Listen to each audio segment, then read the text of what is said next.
오늘 설교하러 나온 바울산지의 김병관 간사입니다. 네.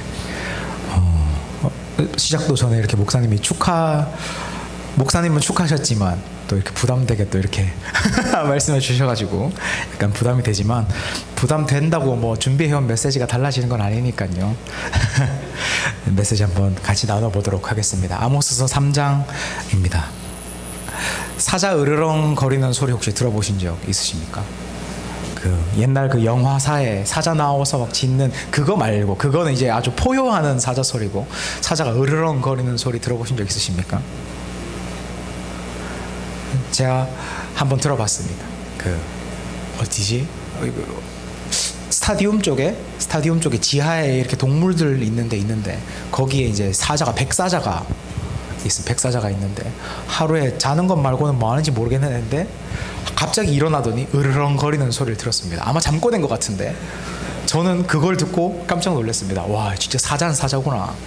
저 안에 갇혀 있다고 아무것도 아닌 것 같은데 그 약간 본능 어딘가에 박혀 있는 그 모골이 송연한 소리, 으르렁 하는데 돌아볼 수밖에 없고 뭔가 움찔하게 되는 그 낮은 저음의 그 무서운 소리, 사자의 으르렁 거리는 소리였습니다. 저는 그런 사자의 으르렁거림이 들립니다. 아까 수아 형제가 나와서 간증해주고 갔지만, 전세사기 피해자들의 구제를 이야기할 때 형평성이 어긋난다는 이야기들을 합니다. 21살 정말 어립니다. 근데 21살 청년이 군대에 가서 죽게 돼서 좀 진상을 알고 싶다고 밝히라고 하는데 그 정치 공세하지 말라는 이야기들을 합니다. 그런 소리들 사이에서 어디선가 사자의 으르렁거리는 소리가 들리는 것 같습니다. 올해는 정치 사회적인 문제들이 정말 많고 뜨거운 한 해입니다. 수많은 사건과 사고가 터졌고 수많은 사람들이 그에 대해 목소리를 내고 있습니다. 누군가는 정권을 공격하기도 하고 누군가는 진짜 정치 공사라고 방어하기도 합니다. 각자 논리와 근거를 가지고 자신의 정의가 무엇인지 이야기하고 있습니다. 그 수많은 목소리들 사이에서 사자의 으르렁거림, 하나님께서 당신의 정의를 외면한 자들을 찢어 발기기 전에 사냥을 앞둔 사자처럼 으르렁거리시는 그 소리가 들립니다. 저는 오늘 설교 제목을 지금 사자가 으르렁거리고 있다라고 붙였습니다. 아모스서 3장의 이미지를 그대로 가져온 제목입니다. 사실 저도 목사 안수 받고 첫 메시지가 이런 것일 거라고 상상한 적이 없습니다. 뭔가 좀 사랑과 따뜻함과 이렇게 나왔으면 좋겠는데, 하나님이 동시에 우리가 예언자로도 설교자는 부름받았다는 걸 기억하라고 하시는 거구나라는 생각으로 이 메시지를 받았습니다. 아모스는 북이스라엘을 향해서 사자가 으르렁거리고 있다고 예언합니다. 북이스라엘을 향한 하나님의 심판이 코앞까지 왔다라는 것이죠.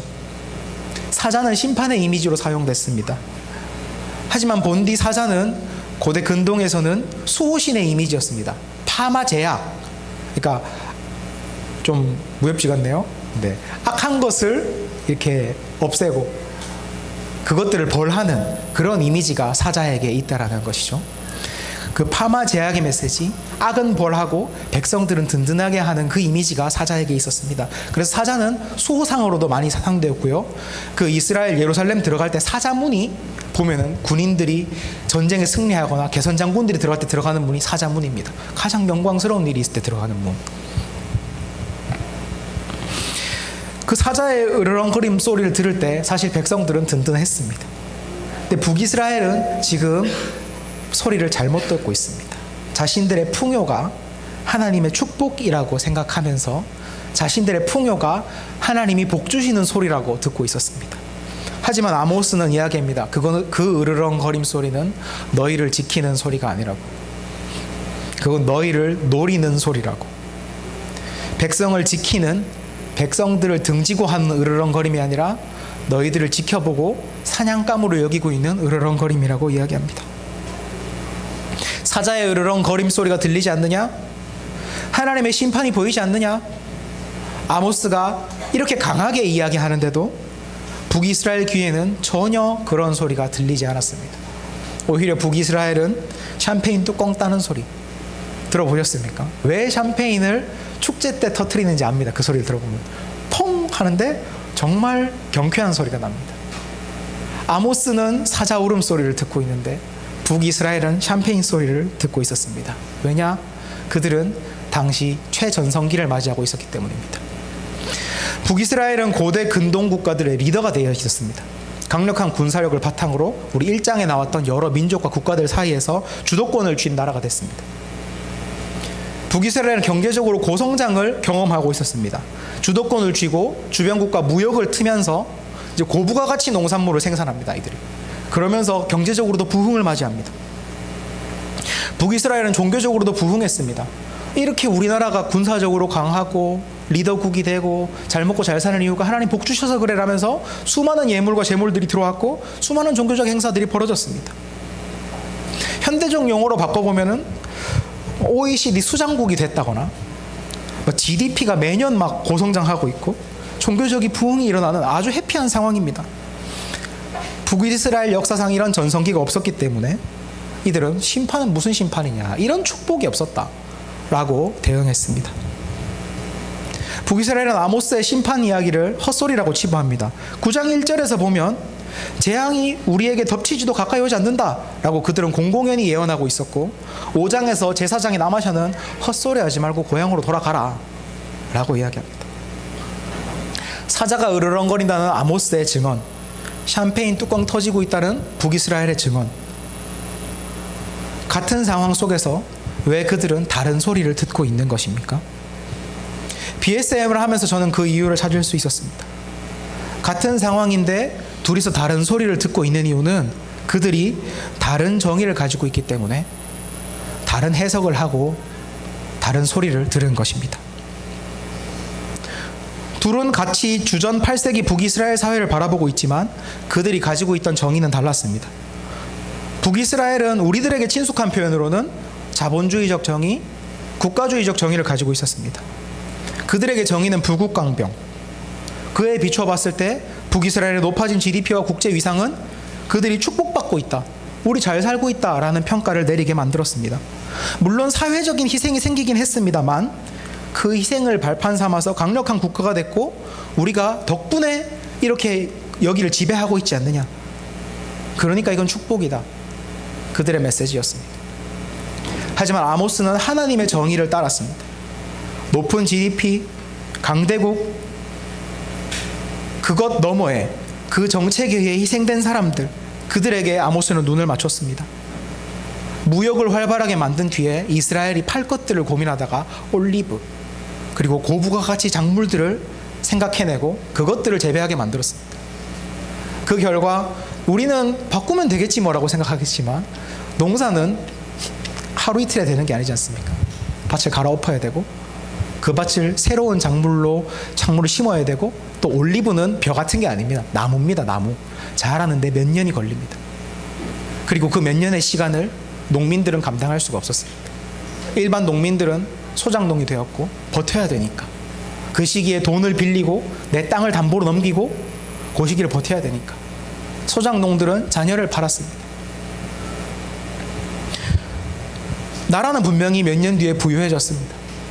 하지만 돈 외치는 곳에서 약자들이 희생자가 되었습니다. 아모스서 2장은 하나님의 눈으로 봤던 북이스라엘이 경제적으로 부강한 국가가 아니라 약자들에게 지옥이 되어 있다고 이야기합니다. 우리는 이 말씀을 연구하면서 하나님 정의에 비춰서 자기 사회를 보지 못하는 이스라엘을 한심하다라고 생각할지도 모릅니다. 저렇게 뻔히 보이는데 왜 저러고 있지? 저렇게 뻔히 심판을 받을 만한 삶을 살면서 왜 심판의 메시지를 듣지 못하고 있지? 말씀 속에서 우리는 그들이 이상하다고 생각하기도 합니다. 근데 과연 우리가 저들을 비난할 수 있을지, 냉정하게 바라봤을 때 우리가 저 사람들 보고 한심하다고 얘기할 수 있을지 돌아봐야 됩니다. 우리가 북이스라엘이랑 달리 그렇게 하나님의 정의에 민감하다면, 우리가 그들과 달리 정말 하나님의 정의로 세상을 보고 그에 대한 목소리를 내고 있다면, 왜 우리 사회는 북이스라엘의 사회와 별 다를 바 없는 모습일까요? 저는 실제로 우리 사회 그리스도인들이 북이스라엘과 선명하게 다르다고 이야기하기 어렵다고 생각합니다. 류호곤 주형규 박사는 주석에서 북이스라엘은 압제가 당대의 정상적인 상태였다고 주해합니다. 경제적으로 권력을 지닌 이가 자신의 이익을 위해서 권력을 사용하는 것, 그게 압제가 아니라 정상적이라고 그 사회는 받아들였다는 겁니다. 경제적인 힘을 가진 사람이 자기 재산을 자기 마음대로 이용하고 자기의 이득만 불리고 자기만 챙긴다. 하지만 법에 저촉되지 않으니까 상관없다. 정상적인 상태다. 경제적 권력을 지닌 자들이 약자들에게 특별한 관심을 가지지 않아도 된다. 한정된 자원을 약자들을 돌보는 것이 아니라 이 사회를 더 빨리 키우기 위해 수월성의 원리로 사용해도 된다. 그러면서 부국강벽 정책 때문이다. 그리고 이게 우리나라를 좋게 만든다. 이걸 핑계로 대면서 정당화합니다. 그들에게 약자를 착취하는 것은, 약자들이 희생되는 것은 압제가 아니라 좋은 나라를 위한 어쩔 수 없는 선택인 겁니다. 심지어 여로보암 2세, 이 시대 왕이죠. 여로보암 2세는 성경에서는 안 좋은 왕이라고 취급을 받지만 다른 곳에서는 정치적 결단력이 있는 뛰어난 리더, 이스라엘을 최전성기를 이끌었던 왕이라고 평가됩니다. 우리는 그런 의미에서 북이스라엘과 다를 바가 없습니다. 방금 설명했던 이스라엘의 모습이 압제다 라고 느껴져야 되는데 분명 우리는 압제라고 느끼죠. 왜? 지금 설교 중에 압제라고 하니까. 근데 한편으로는 이런 데 동의를 합니다. 또 이게 나라 일이 또 하다 보면은 또 정책이 또 이게 대승적 차원에서 어쩔 수 없이 수월성은 국가 정책이 어쩔 수 없이 반영될 수밖에 없는 이런 이야기들을 하면서 우리도 거기에 완벽하게 저 그거를 전 지지해요 라고 이야기하진 않지만 암묵적으로 동의합니다. 수긍하기도 합니다. 종교적이고 개인적인 영역에서는 절대 아니라고 이야기하지만 그런 부분에 있어서는 나란 일인데 라는 말로 뭉갤 때가 있습니다. 저는 실제로 교회에 속한 사람들 중에서 이런 이야기를 하는 사람들을 한 번씩 만날 때가 있습니다. 그 부자들이 약자를 돌보지 않는 걸 악하다고 생각하지 않습니다. 이 정도 생각합니다. 부자면 도우면 좋은 사람이죠. 안 도우면 보통 사람이죠. 근데 어디에 놀립니까? 자신이 가진 돈을 자기가 자기 뜻대로 사용하는데 좋은 일을 쓰면 좋은 사람이고 안 써도 그냥 보통 사람이고, 이건 성경에 근거한 사람은 분명히 아니죠. 또 그걸 자기 돈이라고만 생각하는 것도 성경에 근거하는 것도 아니죠. 근데 그리스도인들 중에서도 너무 당연하게 부자가 딴 사람 섬기면 좋은 사람이지만 안 섬긴다고 뭐 우리가 할 말이 있나? 라는 이야기들을 합니다. 우리 안에 얼마나 자본주의적인 가치, 능력주의적인 가치 가득 차 있고, 또 사회가 그것을 정의의 기준으로 삼는다고 해서 우리까지 그걸 정의의 기준으로 삼고 있는지 돌아보면 우리가 정말 깨끗하지만은 않구나라는 생각을 합니다. 왜 북이스라엘 사람들이 사자의 으르렁거리는 소리를 듣지 못했습니까? 심해에 사는 물고기는 심해가 어두운 줄 모르죠. 그들이 사는 정의 속에서는 지금 이스라엘의 상황이 심판받을 만한 상황이 아니었던 겁니다.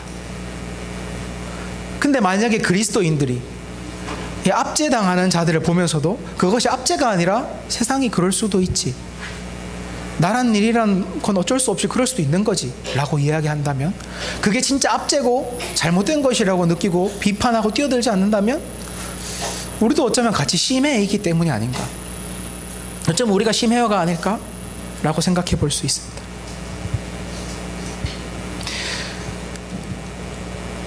지금 우리 사회가 얼마나 뜨겁습니까? 약자들을 향한 사회적인 압제가 얼마나 당당하게 정당화되고 있습니까?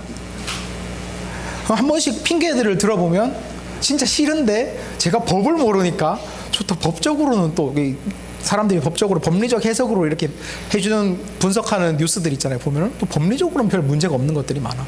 그걸 보면 너무 답답합니다. 세월호 이제 진짜 10년 지났습니다. 10년. 2014 학번들이 고등학생이니까 10년이 좀 넘게 지났습니다. 벌써. 10년 전에 애들 수학여행 갔다 죽은 거 가지고 뭐 아직도 그러냐, 이런 이야기들을 들을 때, 이태원 참사 이야기할 때 심지어 저희 대학부에서 그런 얘기 한 친구가 있었습니다. 놀러 간 애들이 놀러 갔다 죽은 것까지 뭐 나라에서 책임져 줘야 되냐, 이런 이야기들을 할 때, 전세 사기 피해자들 억울한 건 알겠지만 그 사람들만 특별 대우해주면 법적인 형평성에 어긋난다고 이야기할 때, 최상병 특검 이야기가 나오니까 법대로 다 하고 있는데 그거 하는 게 법치주의에 어긋나는 거라는 이야기들을 들을 때 화가 납니다. 세상 권력은 그렇게 이야기할 수 있습니다. 진짜 100번 양보해서 세상의 정의에 비춰서, 법리적인 해석에 비춰서 그렇게 이야기할 수는 있습니다. 세상의 정의에서 약자들의 압제는 정상일 수 있습니다. 근데 그리스도인에게는 그것은 정상이 아니라 압제입니다. 근데 왜 분명한 압제를 두고 그리스도인들이 침묵하고 있습니까? 그리스도인들이 침묵하고 있자 하나님은 블레셋과 이집트를 불러서 우리를 부끄럽게 만드십니다. 오늘 본문 3장 9절에서 아스돗 궁궐과 이집트 궁궐에서 사람들을 데리고 와서 사마리아를 둘러싼 높은 사마리아 산 위에 그들을 올려놓고 그 위에서 사마리아를 지켜보라고 이야기합니다. 뭘 지켜보라는 겁니까? 그들이 어떻게 살고 있는지, 하나님 자녀라고 이야기하는 그들이 어떤 식으로 사회를 만들어가고 있고 어떻게 살아가고 있는지 보라고 이야기합니다. 아스돗 궁궐, 블레셋 사람들입니다. 이집트 궁궐, 이집트 사람들이죠. 그들이 누굽니까? 역대 이스라엘을 괴롭히기로는 블레셋만큼 유명한 사람들이 잘 없잖아요. 또 이스라엘을 400년간 압제하면서 노예로 부렸던, 그래서 심지어 그것 때문에 심판받기까지 했던 자들이 누굽니까? 이집트잖아요. 근데 그들을 불러다가 증인으로 세우시는 겁니다. 하나님이 봐라. 근데 걔네들이 이야기하는 거예요. 이스라엘이 스스로 생각하기에 저들은 정말 압제 때문에 망했던 놈들, 압제자의 전형적인 놈들이 보더니 너네도 우리랑 똑같네? 너희도 압제하고 있네? 그래서 사마리아 산에 그들을 불러 세우신 겁니다. 그리스도인들이 침묵하고 있을 때 우리가 세상이라고 부르는 사람들, 우리 좋은 의미로 잘 사용하지 않죠. 세상이라고 부르는 사람들이 정의를 요구하고 있습니다. 최상병 특검이니까 당연히 해병대들은 나왔겠죠. 전 그때 약간 그 생각했어요. 해병대 나올 걸 그랬다. 해병대 진짜 말만 해병대 하는 게 아니라 진짜 해병대는 있네, 이런 생각도 했지만, 그래도 우리나라에서 해병대 그러면 이미지가 멋집니다. 해병대. 하지만 또 이렇게 좀 안 좋은 면도 있잖아요. 좀 아유 너무 무서워, 저분들은 전역했는데도 군기가 있어, 이렇게 하는 부분도 있잖아요. 근데 그분들이 앞장서서 정의를 얘기합니다. 얼마 전에는 경북대 학생들도 성명서를 냈습니다. 야, 경북대에서 이런 게 나오는데 라는 생각도 했어요. 경북대에서. 그러면서 찾아봤습니다. 우리 침신대는 이렇게 해왔다가 제가 인터넷을 잘 못해서 못 찾은 걸로 했습니다. 그 보수적이라는 여당의 당원들 사이에서도 억울한 청년의 죽음을 밝혀내라 라는 글들이 게시판에 올라온답니다. 제가 당원이 아니라서 보진 못했는데 실제로 기사에 많이 나옵니다. 이제는 진짜 그런 것들이 게시물로 너무 많이 올라오고 있다고. 전세 사기 피해자들 중에 아까 들으셨죠? 대구에서도 스스로 목숨을 끊는 분이 나왔습니다. 그리고 제가 한번 거기 가보고 수아 형제와 따로 그분들 한번 봤었었는데, 생각보다 정말 다양한 분야의 사람들이 나와서 연대하고 있습니다. 꼭 그분들과 함께 시위에 참여하지 않더라도 분향소에 참 많은 사람들이 찾아갔습니다. 심지어 이제는 정치권에서도 그들을 위해 나서려고 합니다. 근데 그리스도인들은 어디에 서 있는가? 이 모습을 보면서 하나님이 사마리아 산에 이집트와 블레셋 사람을 세우고 있는 것 같구나. 어쩌면 하나님이 그 분향소에 저 사람들을 보내면서 경북대 대학생들의 성명서를 가지고 너희는 무엇을 하고 있냐고 이야기하고 있는 게 아닐까라고 느꼈습니다. 하나님은 분명히 압제가 가득한 이 사회를 보며 분노하십니다. 하나님은 이런 세상을 심판하시겠다고 하셨습니다. 하지만 그 전에 하나님은 그런 사회 속에서도, 압제가 당연시되는 사회 속에서도 아무 이야기하지 않고 있는 그리스도인들을 향해 더 큰 분노를 먼저 발산하고 계십니다. 우리를 향한 분노가 더 크셔서 사회를 심판하기 전에 우리를 심판하겠다고 말씀하십니다. 하나님 우리에게 말씀하셨습니다. 3장 1절에서 이집트에서 데리고 올라온 모든 족속에게 내가 선언한다라고 부르셨습니다. 이스라엘에게 이야기한다라고 이야기할 수 있으셨을 텐데도 굳이 이집트에서 불러낸, 구원해낸 이들이라고 콕 집어서 이야기하십니다. 왜요? 우리야말로 압제에서부터 구원받은 자들, 우리 그리스도인, 그저 지옥 갈 사람, 천국 갈 사람 된 것이 아니라 이 세상의 압제에서 건진받은 사람들이라는 걸 하나님은 강조하시는 겁니다. 3장 2절에서 이 땅 모든 족속들 가운데서 오직 너희만을 선택하였으나, 저는 이 부분은 개역개정이 조금 더 잘 번역했다고 생각합니다. 개역개정은 내가 너희만 알았다라고 표현하는데, 알았다, 이제 야다는 표현이죠. 알았다라고 표현합니다. 이 부분은요, 그냥 나 너네 알아, 나 니네 그냥 이렇게 선택했어, 이렇게 끝내는 게 아니라 하나님께서 특정한 사명, 특정한 일을 위해서 누군가 부르셨을 때 알았다, 선택했다 라는 표현을 사용하십니다. 3장 2절은 그러니까 무슨 말씀이십니까? 내가 너희를 압제에서 구원해냈고 온 세상을 압제에서 구원할 수 있게, 압제가 무엇인지, 하나님의 구원이 무엇인지 아는 자들로, 그래서 빛과 소금으로 그걸 이 세상에 퍼뜨리는 자들로 너희를 불러냈는데, 그게 알았다라는 표현인 겁니다. 근데 니네 지금 뭐하고 있느냐는 겁니다. 창세기 18장은 분명히 우리의 소명에 대해서 이야기합니다. 아브라함을 선택했습니다. 제가 읽어보겠습니다. 아브라함은 강대한 나라가 되고 천하 만민은 그로 인하여 복을 받게 될 것이 아니냐. 근데 그 복이 무엇입니까? 내가 그로 그의 자식과 권속에게 명하여 여호와의 도를 지켜 의와 공도를 행하게 하려고 그를 택하였다. 의와 공도를 행하는 세상, 이 세상에 진정한 하나님의 의와 공도가 어떤 것인지 알리고 살아냄으로 인해서 이게 맞다고, 이게 진짜 정의라고 이야기하고 많은 이들이 압제로부터 빛을 발견할 수 있게 해주는 게 우리의 역할인데, 그것을 하지 않았기 때문에, 이스라엘이 그것을 하지 않았기 때문에 하나님은 니네 직무유기다, 너네 내 부르심대로 살지 않았다, 그렇기 때문에 심판하신다고 이야기하신 겁니다. 누가복음 12장 48절, 알지 못하고 맞을 일을 한 종은 적게 맞으리라. 무릇 많이 받은 자에게는 많이 요구할 것이고 많이 맡은 자에게는 많이 달라 할 것이다.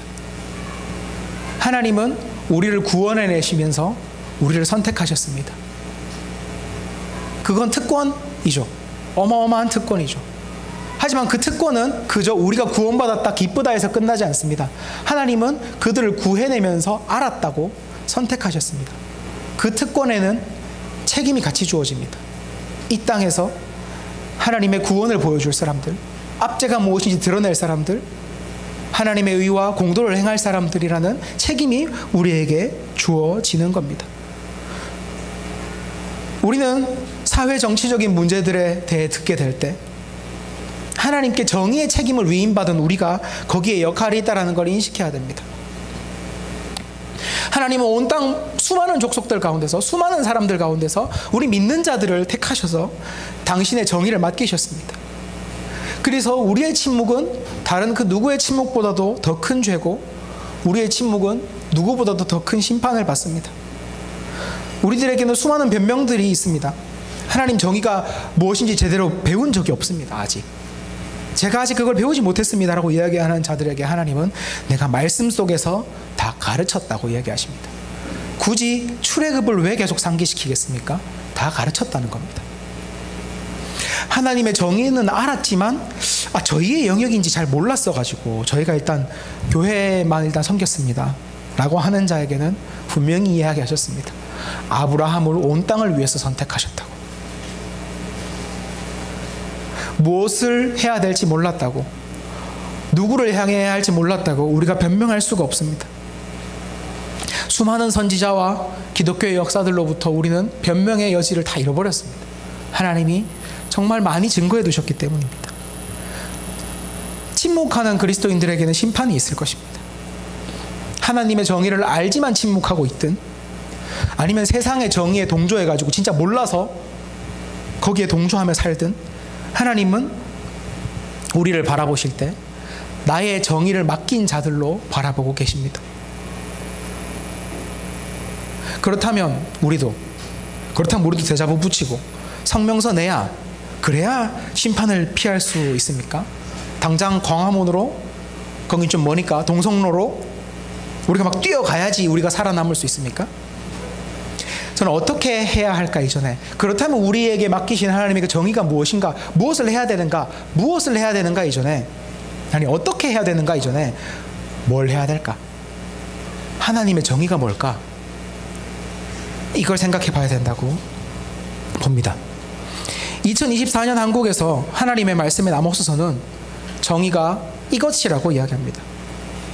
아모스서의 정신을 관통하는 구절, 아모스서 5장 24절, 오직 정의를 물같이 공의를 마르지 않는 강같이 흐르게 할지어다. 아모스서는 사실 심판 메시지 빼고 나면 몇 장 없습니다. 이렇게 죽어 저렇게 죽어, 이렇게 망해 저렇게 망해, 뭐 자를 거야 뭐 없앨 거야, 니네 어디 갈 거야 저렇게 갈 거야, 이렇게 털릴 거야 저렇게 털릴 거야, 아주 각양각색으로 어떻게 망할지를 자세하게 다뤄놨습니다. 그거 다 빼고 나면 진짜 몇 장 안 남습니다. 그러니까 어쩌면 아모스서의 대부분 구절은 뭡니까? 심판 구절입니다. 하지만 아모스서가 이야기하는, 아모스서를 관통하는 가장 중요한 구절 하나를 꼽으라면 뭐가 남습니까? 정의가 물같이 공의가 마르지 않는 강같이 흐르게 하라가 아모스서의 핵심입니다. 하나님은 그리스도인들이 이 사회 속에 정의가 물같이 공의가 마르지 않는 강같이 흐르기를 원하십니다. 하나님은 생수시고요, 우리는 성경 많은 곳에서 이스라엘, 예루살렘, 시온에서 생수가 터져나가가지고 온 땅을 덮는 걸 보게 됩니다. 이게 흘러나가기를 바라시는 겁니다. 근데 그렇게까지 이야기하는데 도대체 그 물같이 가고 막 강같이 흐르는 게 구체적으로 뭔지 A부터 Z까지 정의란 이것입니다 라고 아모스서가 가르쳐주지는 않습니다.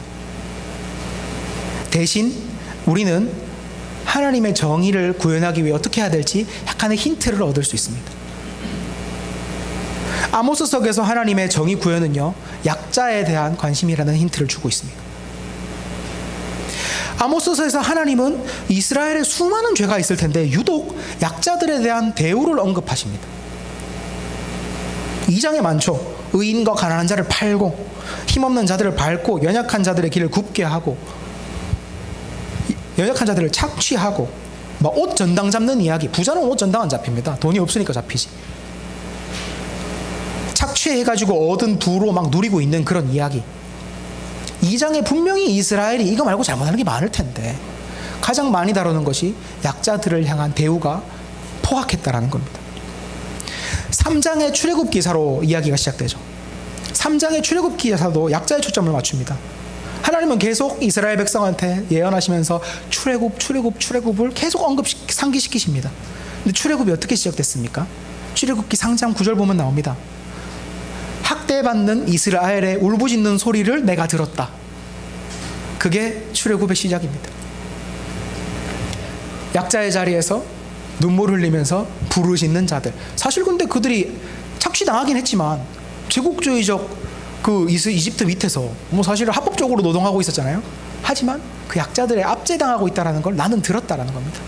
거기서 시작됩니다. 그리고 신명기 29장에서는 하나님이 언약을 맺죠. 출애굽기 29장에서 언약을 맺습니다. 하나님이랑. 그때도 뭘 얘기합니까? 니네가 이것들을 잘 기억하고 내 백성답게 네가 뭐로부터 구원받았고 그러니까 니네는 어떻게 살아야 되는지를 이야기해 줍니다. 오늘 3장 9절에서도 아까 사마리아 산 위에 올려 세운 자들 보셨죠? 그들도 누구였습니까? 특별히 이스라엘의 수많은 대적들 중에서도 약자였던 이스라엘을 압제했던 자들이었습니다. 아모스서는 명확하게 약자를 돌보는 것들을 가지고 하나님의 정의 판단의 기준을 내립니다. 출애굽의 하나님은 약자의 하나님이십니다. 구약 속 하나님의 정의는 약자를 돌보는 것에 커다란 관심을 가지고 있습니다. 왜냐하면 하나님의 정의는 사람이 하나님 자녀답게 살 수 있는 것을 바라시기 때문입니다. 이걸 조금 더 세상 사람들도 이해할 만한 표현으로 바꿔보면 사람이 사람답게 살 수 있는 것을 하나님 바라신다는 겁니다. 아모스서뿐만 아니라 하나님의 율법 속에서는 약자들을 위한 법, 그것도 무엇? 약자가 그 어떤 것에 그 어떤 조건에도 불구하고 사람답게 살 수 있는 것에 큰 관심을 쏟고 있는 구절들을 많이 보게 됩니다. 대표적으로 뭐 나옵니까? 고아, 과부, 나그네, 병자들을 위한 법도 있습니다. 심지어. 그리고 가난한 자, 빚진 자들에 대한 법 수두룩백백하게 있습니다. 어디 법전에도 이런 사람들에 대한 법의 비중이 이렇게 많은 법전이 잘 없습니다. 그 율법들은요, 그 사람들이 신분, 상황, 어떤 책임, 노력, 재능, 그 어떤 것과 무관하게 하나님 자녀답게 살 수 있게 해주라는 데 초점을 맞춥니다. 그리고 무엇보다 진짜 그들이 하나님의 사랑받는 자녀라는 것을 느낄 수 있게 해주라는 것도 언급되어 있습니다.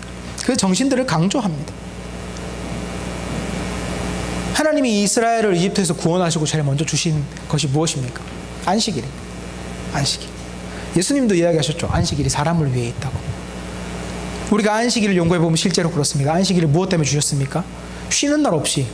와, 지금 생각해보면 저는 아버지 세대들이 어마어마하다고 생각합니다. 어떻게 주 6일째를 사셨지?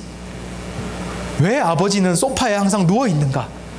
그것이 우리 어릴 때 질문이었다면 지금은 어떻게 아버지는 소파만으로 만족하셨던가? 효도해야겠다 이런 생각이 들죠. 주 6일째인데도 그렇게 힘든 세상이었는데 주 7일째. 주 7일째. 주가 뭔 상관입니까? 주 7일째면. 그렇죠?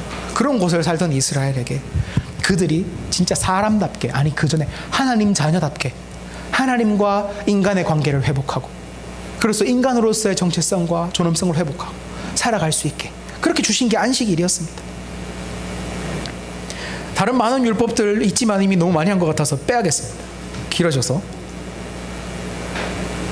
어쨌든 우리가 아모스에서도 발견할 수 있고 수많은 율법에서도 볼 수 있듯이 하나님은 당신의 정의를 판단하실 때 약자들을 향한 돌봄이 얼마나 일어나고 있냐를 보신다는 겁니다. 성경과 예언자들은 하나님은 그 사회의 정의를 판단할 때 약자들을 봅니다. 그들이 대우받고 있는가? 아닌가? 왜요? 그들이야말로 가장 사람다운 삶에서 쉽게 멀어질 수 있는 사람들, 사람답게 살고 싶어도 자기 것을 지켜낼 수 없는 사람들이기 때문입니다. 그렇기 때문에 그들을 대우해주는 사회, 그들을 대우해주지 않는 사회, 그들을 보호하는 사회, 그들을 보호하지 않는 사회가 그 사회의 인간성을 딱 보여주기 때문에 하나님은 그들을 주목하는 겁니다. 그래서 하나님은 우리에게 사회적 정의를 요구하실 때 그리스도인들한테 당신의 정의로운 백성답게 살아가라 라고 명령하실 때 압제당하는 자들 곁으로 가라는 명령을 하십니다.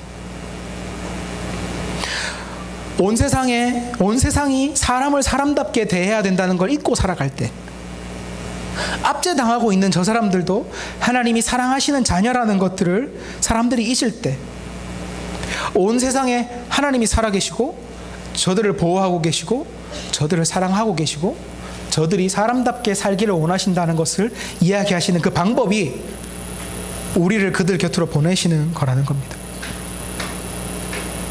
저는 이번에 많이 후회했습니다. 저는 사실 전세 사기 피해라는 걸 처음에 경기도 쪽에서 먼저 터졌잖아요. 그때 막 터지고 했을 때 그냥 또 커다란 또 사회적 재난이 하나 오는구나 이러고 말았습니다. 아마 저희 산지에 또 우리 교회의 한 지체가 이런 일을 겪지 않았더라면 제가 이 분들의 이야기를 들어보러 가지도 않았을 것이고, 이게 어떤 상황인지는 그냥 뉴스를 통해서 보거나 그냥 이런 데 관심 있는 지체들과 나눔하면서 알게 됐을 겁니다. 그리고 그냥 나와 좀 거리가 있는, 하지만 참 안타까운 사회적 문제다라고 생각하고 말았겠죠. 근데 이들을 만나면서 참 가슴 아팠습니다. 아까 간증 때 너무 많이 다뤄줬죠. 아마 관심이 있는 분들은 또 많이 찾아보셨을 겁니다.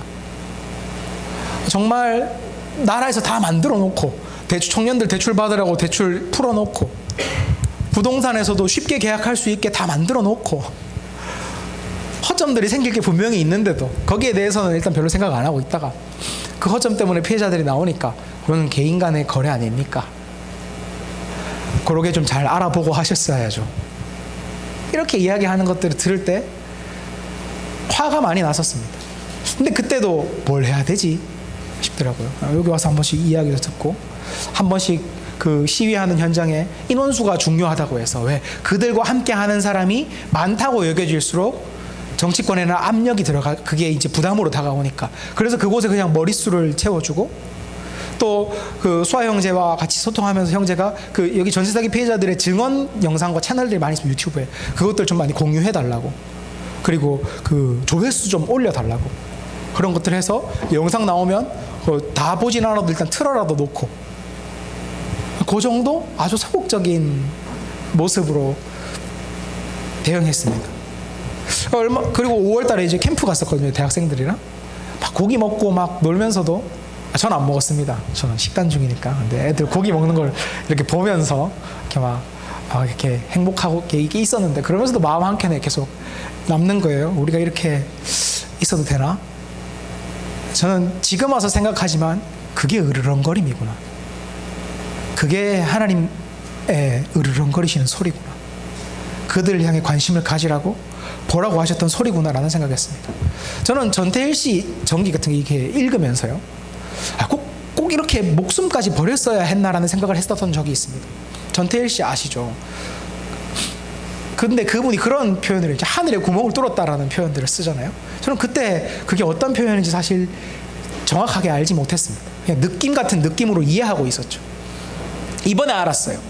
이번에 그 수아 형제와 이야기를 나누면서 건물에 어떤 분이 뭐 얼마를 잃었고, 근데 막 자녀가 몇 명이고 그게 어떤 돈이었고 막 이런 이야기들 들으면서도 참 가슴 아프다라는 생각들을 했었고, 그 현장에 나갔을 때 앞에서 피해자 증언대회를 할 때 증언하셨던 어떤 분이 계셨어요. 근데 그분이 돌아가셨다는 거예요. 자녀도 있는데. 그 얘기를 듣는데 너무 가슴이 아픈 거예요. 그리고 난 뭘 했지? 뭐 사실 뭘 할 수 있었겠냐고, 내가 아무것도 안 한 건 아니었는데 뭘 했지? 돌아보게 됐습니다. 근데 그러고 나서 조금 더 화가 났어요. 한 분 돌아가시고 나니까 이제 막 반응이 오는 거예요. 기사도 훨씬 더 열심히 쓰시고 써주셔서 너무 감사한데, 기자분들이 기사가 훨씬 상세해지고 예전보다 정치인들이 찾아가기 시작하고, 뭐 좀 책임의 소재가 있는 사람들이 와가지고 이렇게 방문하기 시작하고, 그때 생각했습니다. 와, 진짜 죽어야 하늘에 구멍이 뚫리는구나, 이 세상은. 왜 전태일 씨가 죽을 수밖에 없었을까? 이 세상은 누구 하나 목숨을 잃기 전까지는 그게 압제라고 생각하지 않는구나. 이 세상은 누가 죽어서 억울함을 이야기하기 전까지는 그럴 수도 있지라고 생각하는구나.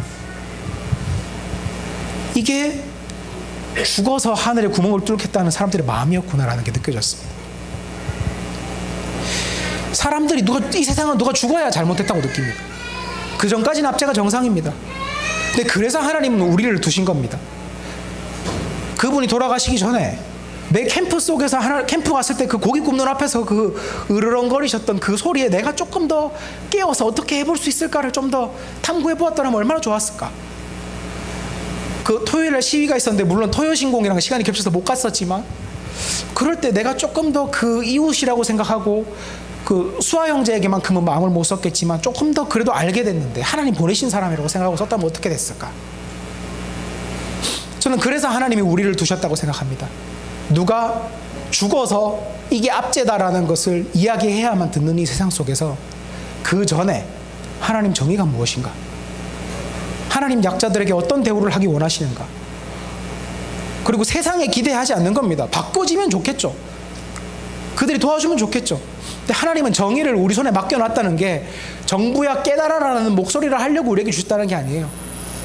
그 사람들에게 하나님의 정의를 실천하기 위한 손으로 우리를 두셨다는 거예요. 하나님의 자녀들을 살리기 위해서 우리들을 먼저 부르신 겁니다. 그래서 하나님의 정의를 아는 자들이라면 그들의 곁으로 가야 합니다. 그래서 저는 한 주간 결단했습니다. 그렇다고 내가 월, 화, 수, 목, 금, 토일 시간을 비워서 그 시위 현장에 가거나, 대구에서는 이제 공개적인 시위가 많이 없을 겁니다. 그 전국적인 피해자 증언 모임 대회로 이제 소속이 돼가지고 조금 더 정치권에 가까운 지역으로 이동했습니다. 그만큼 대구가 절망적이란 거죠. 그래서 뭐 얘기해봤자라는 걸 수도 있겠죠. 근데 그 영상 송출 다 되죠. 저도 끝났네요 이제. 네. 어쨌든 그들 곁으로 가야 됩니다. 제 나름대로 외면하지 않고 정말 이 영상 나르는 일 열심히 해야겠다. 되게 꺼렸거든요. 이런 거 나르면 주변에서 애들이, 이제 저희가 나이가 많지는 않지만 제 30대 후반이면 이제 친구들도 막 정치 이런 거 많이 보내잖아요. 이것도 또 친구들이 또 내가 이런 거 보내면 뭐라 그러겠다. 몇몇 친구들은 저도 빨개라 그러겠다. 이럴 것 같아가지고 그냥 뭐 아름아름 정말 보내도 지장 없을 것 같은 사람, 하지만 이미 수아 형제가 보냈을 수도 있는 사람들한테만 이렇게 공유하거나 조회수 그냥 적당히 올리는 이 정도였지만 이것들 내가 진짜 알리려고 애써야겠구나. 친구들한테 오해받거나 마찰 일으킬까봐 내가 하지 않았다고 했던 것들, 그러지 말아야겠구나. 그리고 수아 형제가 그분들을 위한 작은 후원금 이런 얘기들을 그 계좌도 올려주고 그랬어요. 우리 예전에 크리스마스 예배 드리고 나서 같이 모아서 그분들에게 헌금 다 드렸었잖아요. 그때 제가 시위 현장 갔을 때 들었었거든요. 너무 고마웠다고. 너무 고마웠고, 물론 우리 교회만은 아니었겠죠. 근데 우리가 상당히 큰 부분을 차지하고 있을 거라고 믿습니다. 근데 거기서 이제 고마웠고 너무 힘이 됐고 너무 감사했다라는 이야기들 나누는데, 아, 내가 앞으로도 저분들에게 꾸준히 관심을 돈으로 보내야겠구나. 많지 않더라도. 그리고 이 이야기들이 나오고 이 문제들이 나오면 조금 더 관심 있게 다루고 주변 사람들과 함께 이야기하고 그리스도인으로서 우리 이래야 되지 않겠냐고 이야기해야겠구나. 크게 달라지지 않았죠. 이전과 이후에 제가 이 결단을 하기 전 하기 후가 어마어마하게 달라지진 않았습니다. 제가 제 직을 모두 때려치우고 미안하다 얘들아, 온필드 사역은 그 이슬 자매와만 하려면 나는 가야겠어, 이러지 않습니다. 저에게 주어진 첫 번째 사명이니까요. 하지만 나의 다른 부분이 여기에도 정말 마음을 쏟아야겠구나. 이 사람들이 제 마음속에 들어오는 겁니다. 그리고 그게 하나님 우리에게 바라시는 정의구나. 어디 가가지고 같이 막 어깨동무하고 조끼 같이 입고 대우를 마련해가지고 청와대까지 밀고 나오고, 청와대 아니죠 이제, 어쨌든 같이 가고, 꼭 그런 것들이 아니라 이 사람들을 진짜 하나님의 자녀로 여기면서 내 마음속에 내 이웃으로 삼고 그들을 향한 마음을 쓰는 것. 우리 뭐 가족이랑도 1년에 10번 20번 안 만나잖아요. 하지만 그들처럼 여기고 힘들 때면 가족처럼 달려가는 것, 그게 우리에게 필요하구나. 그리고 그런 모습들이 이 사회 속에 하나님의 정의가 살아있고 하나님이 이들을 사랑하시고 계신다라는 걸 하나님을 대신해서 알려줄 수 있겠구나라는 생각이 들었습니다. 우리의 정의는 약자를 돌보시는 하나님의 음성을 대변해야 합니다. 그곳에서 시작해서 그들의 곁으로 가는 것으로 방향을 잡아야 됩니다. 그 방법이 하나님께서 압제를 뚫고 이 땅에 생명을 주는 방식. 세상의 정의가 아니라 하나님의 정의가 진짜 사람을 위한 정의구나라는 것을 온 세상에 깨닫게 하시는 방식입니다.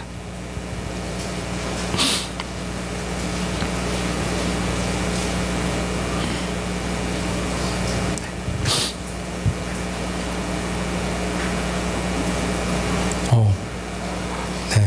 이미 충분한 전달이 된 것 같아가지고 이거 안 해도 되겠다 하고 넘기다 보니까 어디까지 넘어가는지 모르겠네요. 많이 넘어가네요. 네.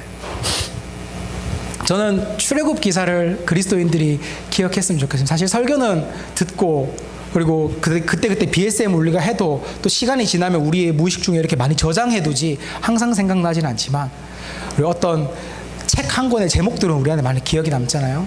저는 출애굽기 그리고 출애굽 기사가 담고 있는 하나님의 그 메시지를 우리 마음속에 담고 있어야 된다고 생각합니다. 저 예전에 우리 교회에서 출애굽기 설교했던 그 시즌이 정말 좋았습니다. 왜냐하면 출애굽기가 진짜 온 성경을 뚫고 있는 본문이구나라는 걸 그때 깨달았기 때문입니다. 오늘 아모스서도 그런 데서 출애굽기에 빚을 지고 있습니다. 하나님은 우리에게 이야기하십니다. 너희도 나그네였다. 너희가 압제받는 약자였다. 너희도 정말 그렇게 구원받지 못하던 시절이 있었다.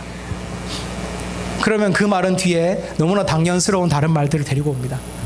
그러니까 너희는 구원받은 자들처럼 살아야 된다고. 그러니까 너희는 압제당하는 자들을 외면해서는 안 된다고. 그러니까 너희도 나그네였던 시절 기억하면서 돌봐야 된다고. 그 출애굽 기사를 가지고 약자들 곁으로 다가갔으면 좋겠습니다. 저는 오늘 설교에서 많은 내용을 담지 않았습니다. 우리가 사회의 정치적인 문제들을 접할 때 우리는 때로는 세상 정치는 그리스도의 영역이 아닌 것처럼 대할 때가 있습니다. 정치적으로 민감한 사안이라면서 좀 조심스럽게 밀어낼 때가 있습니다. 그리고 교회 속으로 숨어들고 싶을 때가 있습니다. 하지만 하나님께서는 말씀하십니다. 사회적 정치 문제 이전에 압제당하는 당신의 자녀들이라고 바라봐야 한다고 이야기하십니다. 저 특별히 오늘 그래서 다른 사회적 문제를 다룬 것이 아니라 약자들이 압제당하고 있는 것들을 다뤘습니다. 모든 것이 아니라 이런 부분에 있어서라면 그리스도인은 망설이지 않아야 된다고 이야기하십니다. 이 사회의 일이 교회의 일, 세상 일, 하나님 나라의 일, 세상 일 따로 있는 것이 아니라 하나님의 세상이시라고 이야기하십니다. 그리고 교회 속으로 숨는 것이 아니라 압제당하는 자들 곁으로 가라고 말씀하십니다. 이 말씀이 우리가 정의에서 멀어진 죄인들이다, 우리 교회도 회개하고 다 나가야 된다, 이런 정죄의 말씀 아닙니다. 북이스라엘은 으르렁거리는 소리를 듣지 못했지만 우리는 보십시오. 우리는 그 소리를 듣고, 아까 수아 형제 이야기가 다른 지체들에게 수아가 미안해가지고 많이는 못한대요. 왜냐면 자기만 살아난 것 같아서 많이는 못한대요. 근데 그 이야기들이 사람들에게 힘이 된다고 합니다. 우리는 정의가 있는 교회입니다. 우리는 북이스라엘처럼 그 소리를 듣지 못하는 사람들이 아닙니다. 다만 원래 잘 사는 사람이 더 말씀 시간에 더 회개하고, 꼭 멤버들 중에서도 딱 어쩌다 보니까 표적처럼 이렇게 설교가 돼가지고 걔가 마음 상하지 않았을까 이렇게 눈치 보면 괜히 숲지기가 와가지고 자기 회개한다 그러고, 그런 것처럼 우리 교회가 정말 말씀에 살아있기 때문에 어쩌면 이런 말씀을 들을 때 마음이 무거워지고 힘들고 내가 안 하고 있었던 게 아닐까라는 생각이 들지도 모릅니다. 하지만 아닙니다. 우리 안에는 분명히 정의가 있고 그들 곁으로 가려던 모습들이 있었고 구체적으로 그 사람들 곁으로 가왔습니다. 이 메시지가 우리를 향한 정죄의 메시지가 아니라 앞으로도 아모스서 기간 내내 우리에게 선포될 정의가 물같이 공의가 말하지 않는 강같이 흐르게 하라는 아모스서의 메시지로 우리가 계속 흘러가야겠다, 우리가 계속 공의롭게 살아야겠다, 우리 잘 살고 있으니까 더 잘 살아야겠다 라는 결단을 할 수 있는 메시지로 들렸으면 좋겠습니다.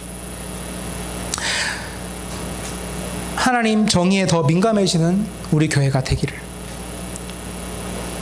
그래서 남들 귀에는 들리지 않지만 우리 귀에는 작은 아픔도 사자의 으르렁거림처럼 들릴 수 있는 그런 교회가 되기를. 그리고 으르렁거림 속에 있는 하나님의 그 애통한 마음이 우리에게도 전해져서 항상 그들 곁으로 갈 수 있는 우리의 교회가 되기를. 그래서 심판의 대상인 북이스라엘이 아니라 이 시대에도 유일하게 하나님의 정의를 외쳤던 아모스의 역할을 우리 교회가 감당하게 될 수 있기를, 제가 그것을 바라며 기도하고 설교를 마치도록 하겠습니다.